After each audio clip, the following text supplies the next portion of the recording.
السلام علیکم ورحمۃ اللہ وبرکاتہ۔ بسم اللہ الرحمن الرحیم۔ حضرت حاجی امداد اللہ مہاجر مکی رحمۃ اللہ تعالی جہاز ڈوبنے سے بچ گیا۔ دوستو، خان صاحب نے فرمایا کہ پھیلاؤ وہ ضلع میٹھ میں لاڑ کے قریب ایک مقام ہے، وہاں کے رہنے والے ایک شخص تھے جن کا نام مجھے یاد نہیں رہا۔ یہ صاحب حافظ عبد الغنی صاحب کے جو پھیلاؤ کے رہنے والے اور مولوی احمد صاحب امروہی کے شاگرد ہیں، دادا کے چھوٹا بھائی تھے اور رئیس بھی تھے۔ ان صاحب نے مجھ سے بیان فرمایا کہ جو بچہ بکری کا پیدا ہوتا تھا میں اس کی اون کتروا لیتا تھا۔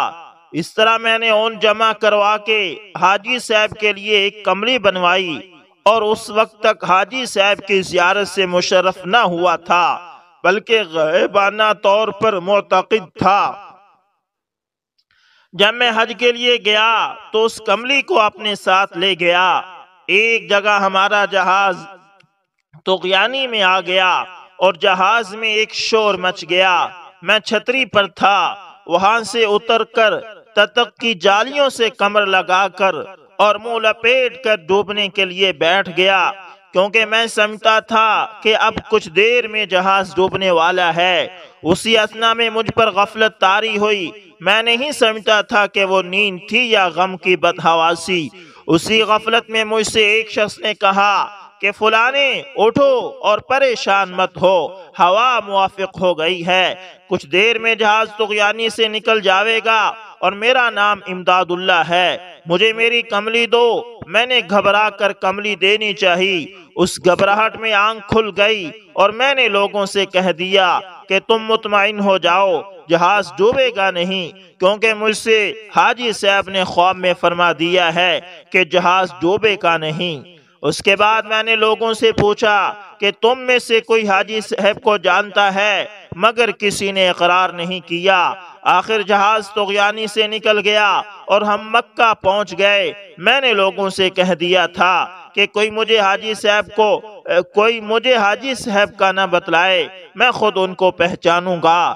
جب میں طواف قدوم کر رہا تھا تو میں نے طواف کرتے ہوئے حاجی صاحب کو مالکی مصلی کے قریب کھڑے دیکھا اور دیکھتے ہی پہچان لیا، کیونکہ ان کی شکل اور لباس وہی تھا جو میں نے خواب میں دیکھا تھا۔ صرف اتنا فرق تھا کہ جب میں نے جہاز میں دیکھا تو اس وقت آپ لنگی پہنے ہوئے تھے اور اس وقت پیجامہ۔ میں نہیں سمجھتا تھا کہ اتنا فرق کیوں تھا۔ خان صاحب فرماتے ہیں کہ میں نے یہ وجہ بیان کی کہ جہاز کو طغیانی سے نکالنے کے لیے لنگی ہی مناسب تھی، اس لیے آپ نے لنگی پہنے دیکھا تھا۔ یہ سن کر وہ بہت خوش ہوئے۔ اس کے بعد انہوں نے فرمایا کہ میں طواف سے فارغ ہو کر حاجی صاحب سے ملا اور کملی پیش کی اور جہاز کا قصہ عرض کیا۔ آپ نے فرمایا کہ بھائی مجھے تو خبر بھی نہیں، اللہ تعالیٰ بعض اوقات اپنے کسی بندے کی صورت سے کام لے لیتے ہیں۔ اللہ اکبر۔ رشید احمد کو کوئی شخص پھانسی نہیں دے سکتا۔ حضرت مولانا رشید احمد گنگوہی رحمت اللہ تعالی کی گرفتاری اور جیل جانے پر ایک دفعہ یہ خبر پھیلی کہ ان کو پھانسی کا حکم ہو گیا ہے۔ حضرت حاجی صاحب کو بھی یہ خبر پہنچی۔ حضرت حاجی صاحب ایک دن فرمانے لگے کہ میاں کچھ سنا کیا؟ مولوی رشید احمد کو پھانسی کا حکم ہو گیا؟ خدام نے عرض کیا کہ حضرت کچھ پتہ نہیں، ابھی تک تو کوئی خبر نہیں آئی۔ فرمایا ہاں حکم ہو گیا، چلو۔ یہ فرما کر اٹھ کھڑے ہوئے۔ حکیم صاحب کا بیان تھا کہ برسات کا زمانہ تھا۔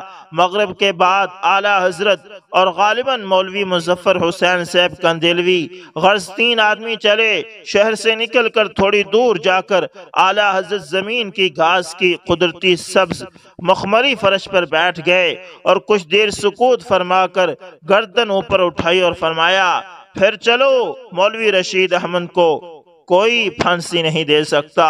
خدا تعالیٰ کو ابھی ان سے بہت کچھ کام لینا ہے۔ چنانچہ چند روز بعد اس کا ظہور ہو گیا۔ والحمدللہ علی ذالک۔ اللہ اکبر، اللہ اکبر۔ بے نمازی نمازی بن گئے۔ ایک شخص نے حضرت حاجی صاحب قدس اللہ سرہ کی برکت کی حکایت جو ان کے معاملے میں ظاہر ہوئی تھی مجھ سے بیان کی کہ کہ میں ایک آزاد شخص تھا، نماز بھی نہ پڑھتا تھا۔ حضرت سے بیعت کو جی چاہا۔ حضرت سے عرض کیا کہ اعمال کی تو ہمت نہیں، اگر آزاد رکھا جائے تو بیعت ہوتا ہوں، اور یہ بھی شرط ہے کہ ایک تو نماز نہ پڑھوں گا اور ایک ناچ دیکھوں گا۔ حضرت نے منظور فرما لیا اور بیعت کر لیا، اور فرمایا کہ ایک شرط ہماری بھی ہے کہ ہم تھوڑا سا ذکر بتلا دیں گے، اس کو کر لیا کرنا۔ انہوں نے کہا بہت اچھا۔ اس کا ان پر یہ اثر ہوا کہ جب نماز کا وقت آیا تو دفعتاً بدن میں خارش ہوئی۔ اب جو تدبیر بھی اس کے دفع کی گئی وہی الٹی پڑی۔ کہیں چنبیلی کا تیل مل رہے ہیں، کہیں اور تدبیر کر رہے ہیں، مگر کچھ افاقہ نہیں ہوا۔ پھر جی میں آیا کہ لاؤ ٹھنڈے پانی سے منہ ہاتھ دھو لوں۔ جب دھو چکے تو پھر خیال آیا کہ سب اعضاء دھل گئے، لاؤ مسح بھی کر لوں۔ وضو کا تمام ہونا تھا کہ خارش آدھی رہ گئی، مگر پھر جی میں آیا کہ لاؤ نماز بھی پڑھ لوں۔ کوئی یہ شرط تھوڑی ہی تھی کہ بالکل ہی نہ پڑھوں گا۔ نماز کا شروع کرنا اور خارش کا نادار ہونا تھا۔ پھر جب اگلی نماز کا وقت آیا تو وہی پھر خارش شروع ہو گئی اور نماز اسی طرح شروع کرتے ہی جاتی رہی۔ اب سمجھے کہ بڑے میاں یعنی حضرت حاجی صاحب قدس اللہ سرہ العزیز نے پہرہ بٹھا دیا ہے، نمازی ہو گئے۔ پھر خیال آیا کہ جب تو نماز پڑھتا ہے اور 5 وقت خدا کے دربار میں حاضری دیتا ہے تو ناچ میں کیا منہ لے کے جاتا ہے، وہ بھی چھوٹ گیا۔ خدا کے فضل سے اس وقت ان کی حالت بہت اچھی تھی، نماز، تہجد اور اشراق وغیرہ سب کچھ پڑھتے تھے۔ اللہ اکبر، اللہ اکبر۔ حضرت حاجی صاحب غائب تھے۔ تینوں حضرات کے نام وارنٹ گرفتاری جاری ہو چکے تھے اور گرفتار کنندگان کے لیے صلہ تجویز ہو چکا تھا، اس لیے لوگ تلاش میں سائی اور حراست کی تگ و دو میں پھرتے تھے۔ اعلیٰ حضرت نے وطن کو خیر آباد کہا اور بانیت حرمین گھر سے باہر نکلے۔ چونکہ مولانا گنگوہی سے زیادہ تعلق تھا، اس لیے آخری ملاقات ہند کے لیے گنگوہا تشریف لائے۔ اس وقت حضرت مولانا قدس اللہ سرہ کی عفت معاب صاحبزادی یعنی حافظ محمد یعقوب صاحب کی والدہ ماجدہ کی عمر 2 سال تھی، جس وجہ سے پنجلاسہ ضلع امبالہ میں پہنچے ہیں تو راؤ عبداللہ خان رئیس کے استبل اسپاں کی ویران و تاریک کوٹری میں مقیم تھے۔ ایک روز اسی کوٹری میں وضو فرما کر چاشت کی نماز کے ارادے سے مصلی بچھایا اور جانثار ہزار جلسہ سے فرمایا کہ آپ لوگ چلے جائیں، میں نفلیں پڑھ لوں۔ راؤ عبداللہ خان اعلیٰ حضرت کے بڑے جانثار خادم اور مشہور مرید ہیں۔ گھر کے خوشحال ذمہ دار اور سرکار کے نزدیک باوجاہت شخص سمجھے جاتے تھے۔ سمجھتے تھے کہ اعلیٰ حضرت پر جو الزام لگایا گیا ہے اس کے قائم ہوتے اپنا مکان کھول دینا دنیاوی حیثیت سے کس درجے خطرناک ہے، کیونکہ باغی کی اعانت بھی سرکاری بغاوت میں شمار ہے، مگر اس کے ساتھ ہی غلبہ حب دین اور فرط عشق میں اس درجہ مغلوب تھے کہ نہ مال کی پرواہ تھی نہ جان کی۔ خدا کی شان کہ جس وقت راؤ عبداللہ خان اعلیٰ حضرت کو تحریمہ باندھے نوافل میں مشغول چھوڑ کر کوٹری سے باہر نکلے اور پٹ بند کر کے استبل کے دروازے کے قریب پہنچے ہیں تو سامنے سے ووش کو آتے دیکھا اور ہکا بکا حیران کھڑے رہ گئے۔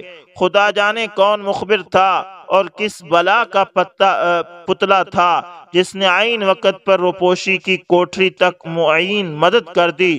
چنانچہ ووش استبل کے پاس پہنچی یعنی فوج، اور افسر نے مسکرا کر راؤ صاحب سے ادھر ادھر کی باتیں شروع کر دی، گویا اپنے نا وقت آنے کی وجہ کو چھپایا۔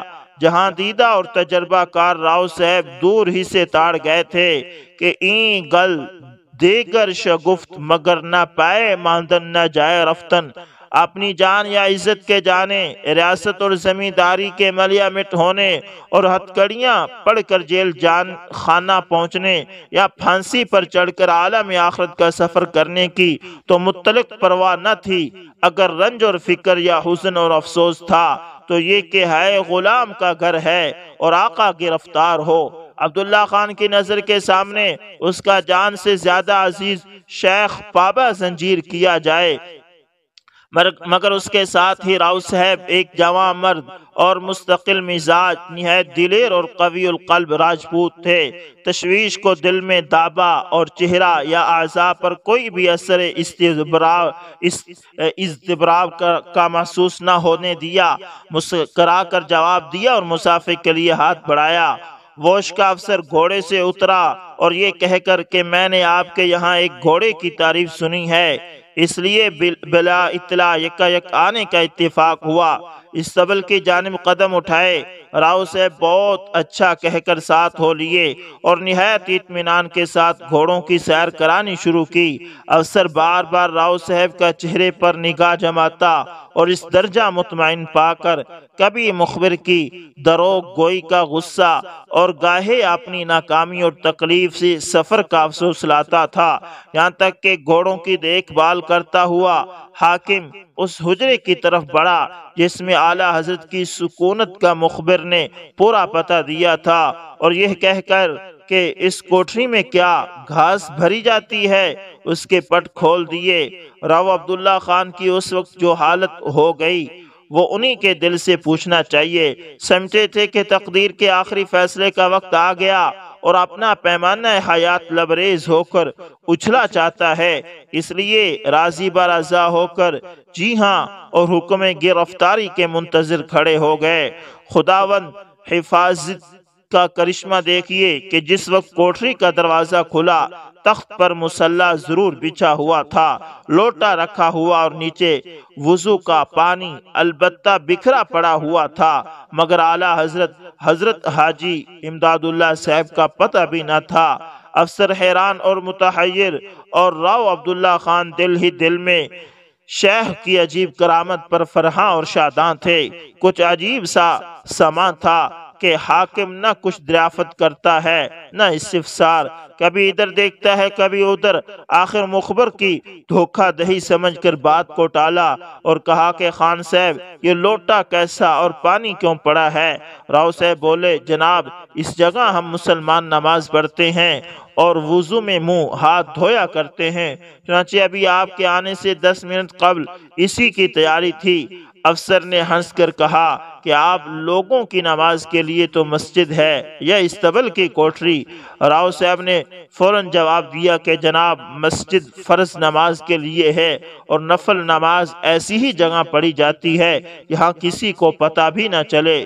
یہ لاجواب جواب سن کر افسر نے پٹ بند کر دیے اور استبل کے چاروں طرف غیر نظر دوڑانے کے بعد باہر نکلا اور گھوڑے پر سوار ہو کر یہ کلمات کہہ کر رخصت ہوا کہ راؤ صاحب معاف کیجئے، اس وقت آپ کو ہماری وجہ سے بہت تکلیف اٹھانا پڑی اور پھر بھی ہمیں کوئی گھوڑا پسند نہ آیا۔ راؤ عبداللہ خان صاحب کی نظر سے ووش کے سوار جب اوجل ہو لیے تو واپس ہوئے اور کوٹری کھول دی، دیکھا کہ اعلیٰ حضرت نماز سے سلام پھیر چکے اور مصلی پر مطمئن بیٹھے ہوئے ہیں۔ اللہ اکبر اللہ اکبر۔ دوستو یہ اللہ والوں کی کرامات ہوتی ہیں۔ اللہ اللہ، آپ تشریف لے آئے، ہم جاتے ہیں۔ ایک روز نصف شب کے وقت ایک سفید باف آیا اور آپ کو جگا کر عرض کیا کہ حضرت میری لڑکی کو آسیب کی خرش سے بہت تکلیف ہے، آپ تشریف لے چلیے اور اس کا علاج فرما دیں۔ اسی وقت آپ اس کے ہمراہ ہوئے، وہاں جا کر دیکھا کہ میاں اللہ بخش اس کے سر پر موجود ہیں۔ انہوں نے آپ کو سلام کیا اور کہا کہ آج اس نے اپنی زبان سے ایسی کلمات ہماری نسبت کہے تھے، اس لیے ہم یہاں آ گئے تھے۔ آپ تشریف لے آئیں، ہم جاتے ہیں اور پھر کبھی یہاں نہ آئیں گے۔ آئندہ آپ کسی کی درخواست پر ایسے وقت تشریف نہ لایا کریں، صرف ایک تحریر اس کے ہاتھ بھیج دیا کریں، موافق اس کے تعمیل میں کیا جائے گا۔ مجھ سے آپ کی تکلیف دیکھی نہیں جاتی، پھر جب کہیں ایسی شکایت ہوتی تو آپ ایک پرچہ پر اپنا نام لکھ کر دیتے، وہ شکایت رفع ہو جاتی، یعنی وہ جو آسیب، وہ جو جن ہوتے تھے وہ بھاگ جاتے تھے آپ کے ایک خط کی وجہ سے۔ حضرت کے دستک دینے سے لڑکوں کی واپسی۔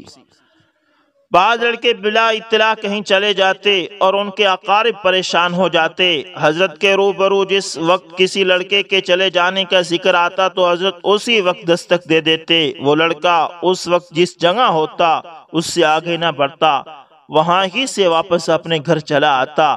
آپ فرمایا کرتے کہ جس وقت فرار کا حال معلوم ہوا کرے فوراً بیان کر دیا کرے، جس قدر جلدی بیان کر دیا جائے گا اتنا ہی جلدی وہ لڑکا واپس آ جائے گا، جس قدر دیر کی جاوے گی اتنی ہی دیر سے وہ واپس آئے گا۔ دوستو یہ بس اللہ والوں کے کرامات ہیں۔ کل انشاءاللہ بمبئی پہنچیں گے۔ 1308 میں احقر جب سفر ہند کے قصد سے اگبوٹ میں سوار ہوا اور بعد گزرنے عدن کے 6 روز گزرے، اگبوٹ کا کوئلہ تمام ہو گیا، جس کے باعث انجینئر ماں کپتان اور معلم کے بہت حیران اور پریشان ہوئے، حتیٰ کہ تختے اور رسیاں جلانے کی نوبت پہنچی۔ احقر نے انجینئر سے پوچھا، بلا رسیوں اور تختوں کا جلانا کچھ مفید ہے؟ بھلا رسیوں اور آگ بوٹ موافق معمول کے چلتا ہے یا کم؟ اس نے کہا، موافق معمول چلنا تو درکنار، پانی کے زور سے کس قدر پیچھے ہٹ جاتا ہے۔ تب احقر نے نہایت ملول ہو کر کہا کہ پھر رسیوں کا جلانا کیا مفید؟ کیا فقط انجن گرم رکھنے کے لیے؟ یہ گفتگو بعد الظہر ہوئی اور وہ باقی دن نہایت شدت سے گزرا۔ شب کے وقت 1 بجے نیم خوابی کی حالت میں کیا دیکھتا ہوں کہ حضرت حاجی صاحب احقر کو نہایت دل جوئی سے فرما رہے ہیں کہ تو کیوں گھبرا رہا ہے؟ کل انشاءاللہ بمبئی ساتھ سلامت کے پہنچے گا۔ اسی وقت بیدار ہوا اور اپنے وظیفے اور ورود میں مشغول رہا، اور انجینئر پھرتے پھرتے میرے پاس آن پہنچا اور کہا کہ اس وقت آگ بوٹ انہی رسیوں اور لکڑیوں کے زور سے کچھ آگے بڑھ رہا ہے۔ یہ گفتگو ہو رہی تھی کہ ایک آگ بوٹ نظر آیا اور روشنی صبح کی ظاہر ہوئی۔ اپنی اصطلاح خاص میں اس کو کچھ کہا کہ وہ آگ بوٹ نزدیک آیا اور تھوڑے کوئلے ان سے لیے۔ کوئلے لینے کی دیر تھی کہ آگ بوٹ کی رفتار ایسی ہوئی کہ انجینئر کہتا تھا کہ جب سے میں اس آگ بوٹ پر ہوں ایسی چال کبھی نہیں چلا۔ پھر میں نے پوچھا کہ اب کب پہنچیں گے؟ کہا کل صبح کو۔ احقر متحیر ہوا کہ حضرت حاجی صاحب نے فرمایا کہ آج کے روز اور یہ کہتا ہے کہ کل۔ خیر اسی خیال میں ایک عرصہ گزر گیا۔ بامداد اللہ تعالیٰ اسی روز مع الخیر والسلامہ ہمیں بمبئی میں پہنچا چکے تھے۔ تو دوستو یہ تھے اللہ والوں کی کچھ کرامات جو آپ کے ساتھ شیئر کی۔ امید کرتا ہوں ویڈیو اچھی لگی ہوگی، پسند ہے تو لائک شیئر کمنٹ لازمی کریں۔ ملتے ہیں کسی نیکسٹ اچھی سی ویڈیو کے اندر، تب تک کے لیے اللہ